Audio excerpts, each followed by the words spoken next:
ఒక మాట మాట్లాడామంటే 10 మందిలో అది చలనం వచ్చేటట్టుగా ఉండాలి. ఏదైనా ఒక పని చేపట్టామంటే 10 మంది సాధన చేసేలా ఉండాలి. అలా చెయ్యాలి ఏదైనా చేస్తే. అంతేగాని పనికిమాలి వీడియోలు చేసుకుని ఎవరికి ఏది అసలు ఏం చేద్దాం అనుకుంటున్నారు, ఏం చేస్తారు, ఏమీ చేయలేరు. ప్రియా చౌదరి గారు, అలాగే పార్వతికి, అలాగే ఆంటీలు ఉన్నారు ఇద్దరు, కరుణాకర్ ఆంటీ, లలిత ఆంటీకి, వీళ్ళిద్దరు ఆంటీలే. అందుకే వాళ్ళు కూడా నేను చెప్తా ఉన్నాను. మరి ఈ స్త్రీలకి అవమానం కలిగింది, దీంట్లో మీకు తగ్గేదే లేదంటున్నారు కదా. మణిపూర్లో మరి బట్టలన్నీ ఊడదీసి సెల్ఫీలు తీసుకుని తాకరాని చోట ఆడదాని అవయవాలు తాకుతూ ఉన్నప్పుడు మీ ఆడతనం ఏమైపోయింది? మీరెందుకు కేసులు పెట్టలేకపోయారు? అప్పుడు మీరెందుకు ముందుకు రాలేకపోయారు? జర్నలిస్ట్ గా ప్రియా చౌదరి గారు, నేను జర్నలిస్ట్ ని, సామాజిక న్యాయాన్ని జరిగిస్తాను, స్త్రీల పక్షంగా నిలబడుతున్నానని మీరు చెప్తూ ఉన్నారు కదా. ఆనాడు మణిపూర్ స్త్రీలు మీకు స్త్రీలుగా కనిపించలేదా? అంటే ఓన్లీ ఇక్కడ హైందవ స్త్రీలు మాత్రమే స్త్రీలా? వాళ్ళకే మానము ప్రాణము శీలం ఉందా? మిగతా స్త్రీలకే మానము శీలము ప్రాణము లేదా? వాళ్ళు మీ దృష్టిలో స్త్రీలు కారా? మీరు నిజంగా స్త్రీ పక్షంగా పోరాడితే గనక మీరు చెయ్యండి.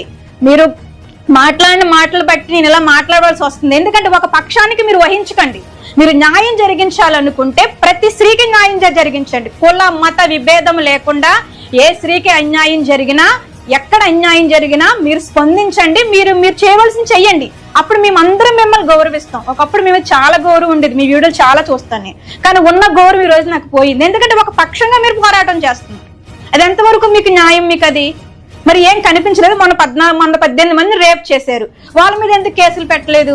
ఈరోజు సాలేమన్న మీద 400 కేసులు మరి రెడీగా ఉన్నాయి, పెట్టామని అంటున్నారు కదా. మరి 18 మందిని పాడు చేసినప్పుడు అప్పుడు నీకేమైపోయింది? నీ నోరు పడిపోయిందా మాట్లాడడానికి?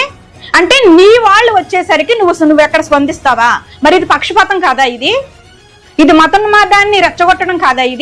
నిన్న కూడా నీ వీడియో ఒకటి చూశాను, చేకూడి దానియేలయ్య గారు పెట్టిన వీడియో ఒకసారి చూడండి అని వేరొక జర్నలిస్ట్ మీతో చెప్తా ఉన్నప్పుడు ఆడు ముఖం చూడడానికి నా అందాల రాముడా, నా కృష్ణుడా అని అన్నారు. మరి ఎందుకు జీసస్ అనే మాట నీ నోటంప్పుడు రాలేదు? అంటే నువ్వు పక్క మతోన్మాదం మాట. నువ్వు మతాన్ని రెచ్చగొడుతూ మతాల మధ్య చిచ్చులు పెడుతూ నువ్వే కదా. చాలా మంది కుక్కలు ఉన్నారు అలాగా, మతోన్మాదులు చాలా మంది ఉన్నారు.